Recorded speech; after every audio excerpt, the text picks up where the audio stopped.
Мислам дека сега Скопје е во една трансформација, не само центарот, каде што е тоа најочигледно и најагресивно е нападнат и најбрзо се губи зеленилото, туку и Карпуш. За Карпуш прикасната е повеќе од жална, туку и аеродром, каде што еден концепт што беше современ 80-тите и 90-тите години и кој што беше награден како еден од најдобрите југословенски концепти за урбана организација на простор, на населба за живење, просто со затворени очи се напушта концептот. Да, зграда, блок, волку висок, волку стана, а зеленилото исчезнува.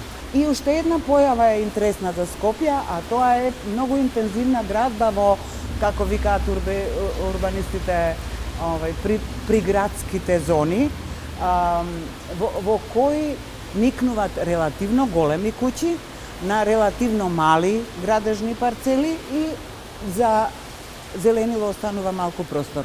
И таму, ја не знам ни каква е густината, ни дали е и како тоа усогласено со урбанистичките планови, ама со голо око се гледа дека нема место за дрво.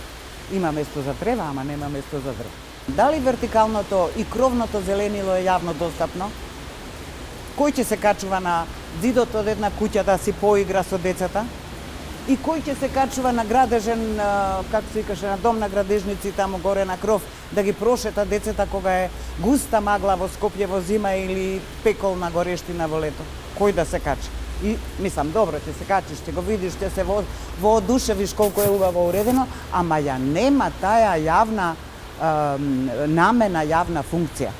Вертикалното зеленило и кровното зеленило е без сомнение корисно заради условите на микроклимата, подобрување на квалитетот на воздухот и така натаму, задржување на дождовницата.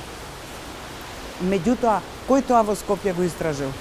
И каква е таа слобода да се врши толку лесно замена на категориите? Нема да обезбедам простор пред објектот, ама ќе направам вертикално зеленило.